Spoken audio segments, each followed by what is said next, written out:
I mean, the question is like, where does United go from here? It's like you can only take it one match at a time, and hopefully they improve. Like, no, you guys are actually. I don't really know what transfers are actually gonna make because, like, let's be honest, you're Frankie De Jong, and you see that performance, like, do I actually want to go? No. Oh, Same thing with Anthony.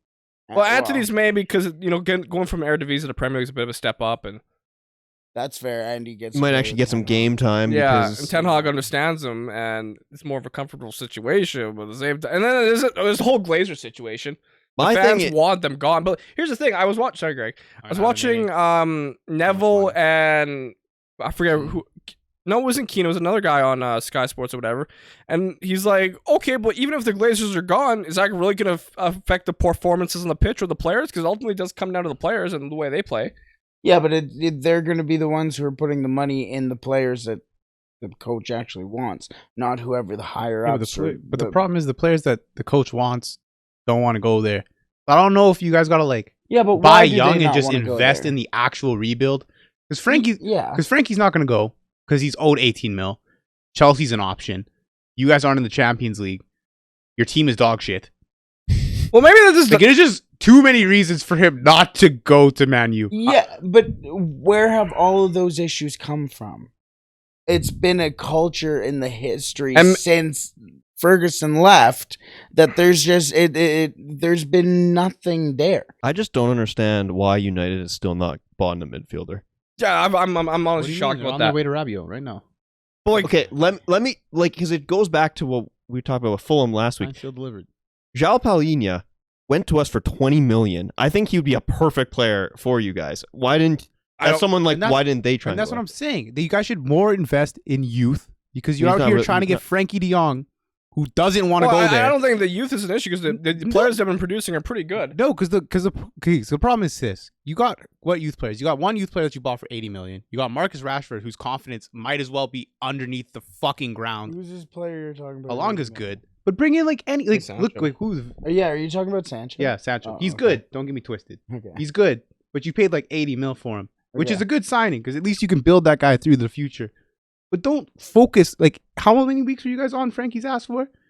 How long were we on Jaden's on for? Like 6 weeks. Jadon Sancho was a whole thing. And how many midfielders came and gone from the transfer market since then? Yeah, but now you guys are going for Rabiot, who's even more toxic than all the midfielders you currently have. No, I think we have been investing in the youth. Take a look at Ahmad. Take a look at Facundo Palestri. I think the youth academy is fine. It's just it's the recruitment process that United they can't seem to able to scout first team quality players like a Basuma at Spurs, for example. I think who is like United's first team midfielders right now? It's Fred, McTominay, Eriksen. Is that like it? And then you could have Bruno in there, I guess, as well. Van de Beek. The problem isn't so much the Van de Beek and the Eriksen and the Bruno. That position is sorted. It's your guys' DMs. Yeah, the thing is, Eriksen was basically playing, which isn't good. It's not because McTominay wasn't playing, so Eriksen was playing there. Yeah, like it's Eriksen should not be playing DM.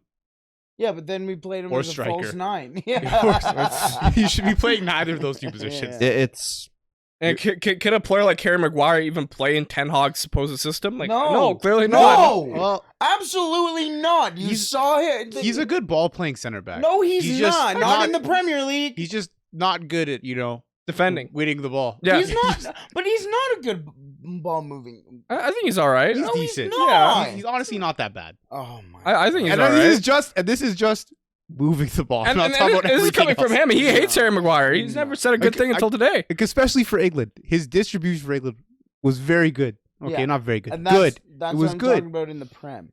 It's been ass. It's been. I think that's something you guys need to sort out with him because the duality between his two performances for club and country is but ridiculous. He's not the captain for England, is he?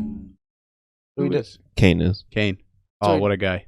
He doesn't have the pressure of being the captain there. He shouldn't have the pressure of being the captain. I don't know why he still is your captain. Well, why? Like, you gotta. Then the question is like, why does every manager that has recently, Ole, Ranić, and now Ten Hag, they're all like, oh, you should be captain. Like, who else could it be? Bruno? Like, who else could it be at this point in time? Bruno? Anthony Ronaldo? Martial. Not Bruno. That guy's got a lower work rate than on his couch. So, Bruno would have to be the guy. It probably would be Bruno.